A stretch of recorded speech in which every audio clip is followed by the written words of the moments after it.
मनुष्य के जीवन में सबसे बड़ा प्रश्न यह नहीं है कि वह कितना धन कमाता है, कितना प्रसिद्ध होता है या कितनी उपलब्धियां प्राप्त करता है। सबसे बड़ा प्रश्न यह है कि क्या उसने स्वयं को जाना, क्या उसने अपने भीतर छिपी चेतना को पहचाना। ओशो कहते हैं कि ध्यान केवल कोई क्रिया नहीं बल्कि स्वयं को जानने का मार्ग है। ध्यान वह द्वार है जहां से मनुष्य अंधकार से प्रकाश की ओर, अशांति से शांति की ओर और अचेतनता से चेतना की ओर यात्रा करता है। ओशो कहते हैं कि मनुष्य का मन हमेशा भागता रहता है। कभी वह अतीत में उलझा रहता है, कभी भविष्य की चिंता में खोया रहता है। इसी कारण मनुष्य वर्तमान क्षण को जी नहीं पाता। ध्यान हमें वर्तमान में जीना सिखाता है। जब व्यक्ति वर्तमान में जीने लगता है तभी चेतना जागृत होने लगती है। चेतना का अर्थ है पूर्ण जागरूकता। जो व्यक्ति जागरूक हो जाता है उसका जीवन पूरी तरह बदल जाता है। आज दुनिया में हर व्यक्ति तनाव, भय और बेचैनी से घिरा हुआ है। लोग बाहर सुख खोज रहे हैं लेकिन सुख बाहर नहीं है। ओशो कहते हैं कि आनंद भीतर है। ध्यान उस भीतर के आनंद तक पहुंचने की कला है।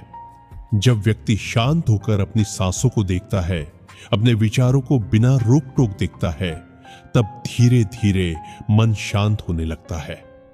मन की शांति ही ध्यान की शुरुआत है। ध्यान का अर्थ विचारों से लड़ना नहीं है। बहुत लोग सोचते हैं कि ध्यान में विचार नहीं आने चाहिए, लेकिन यह गलत समझ है। ओशो कहते हैं कि विचारों को रोकना नहीं, केवल उन्हें देखना है। जैसे आसमान में बादल गुजरते हैं, वैसे ही विचारों को गुजरने दो। जब तुम केवल देखने वाले बन जाते हो, तब चेतना प्रकट होने लगती है। देखने वाला ही साक्षी है और साक्षी भाव ही ध्यान का सार है। मनुष्य का जीवन ऊर्जा से भरा हुआ है, लेकिन अधिकतर लोग उस ऊर्जा को क्रोध, ईर्ष्या और चिंता में नष्ट कर देते हैं।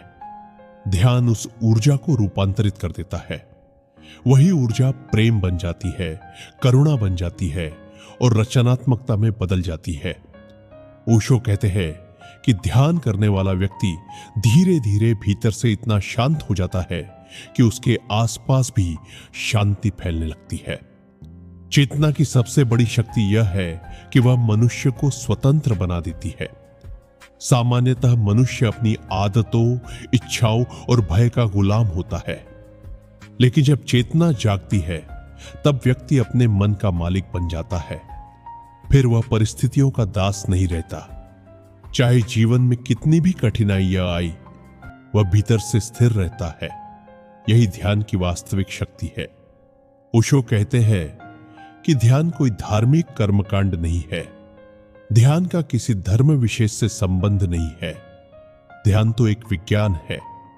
जैसे गुरुत्वाकर्षण का नियम हर व्यक्ति पर लागू होता है, वैसे ही ध्यान का नियम भी हर व्यक्ति पर लागू होता है। जो भी व्यक्ति ईमानदारी से ध्यान करता है, उसके भीतर परिवर्तन होना शुरू हो जाता है। ध्यान हमें प्रेम करना भी सिखाता है। जो व्यक्ति स्वयं से प्रेम नहीं करता, वह दूसरों से भी सच्चा प्रेम नहीं कर सकता। ध्यान के माध्यम से व्यक्ति स्वयं को स्वीकार करना सीखता है। वह अपने दोषों और कमजोरियों से भागता नहीं, बल्कि उन्हें समझता है। समझ ही परिवर्तन की शुरुआत है। जब व्यक्ति स्वयं को समझ लेता है, तब उसके भीतर गहरा प्रेम जन्म लेता है। आज लोग सफलता के पीछे भाग रहे हैं, लेकिन भीतर से खाली है। ओशो कहते हैं कि बाहरी सफलता तभी सार्थक है जब भीतर शांति हो। यदि मन अशांत है तो सारी उपलब्धियां भी बेकार लगती है। ध्यान भीतर की उस शांति को जन्म देता है जो किसी परिस्थिति पर निर्भर नहीं होती। यह शांति स्थायी होती है। ध्यान की यात्रा धीरे धीरे होती है। शुरुआत में व्यक्ति बेचैनी महसूस कर सकता है, क्योंकि मन हमेशा भागने का आदी है। लेकिन यदि धैर्य रखा जाए तो एक दिन ऐसा आता है जब भीतर गहरी नीरवता उतरती है। उस नीरवता में व्यक्ति पहली बार स्वयं को अनुभव करता है। वही अनुभव चेतना का अनुभव है। ओशो कहते हैं कि जब चेतना जागती है तब जीवन साधारण नहीं रहता।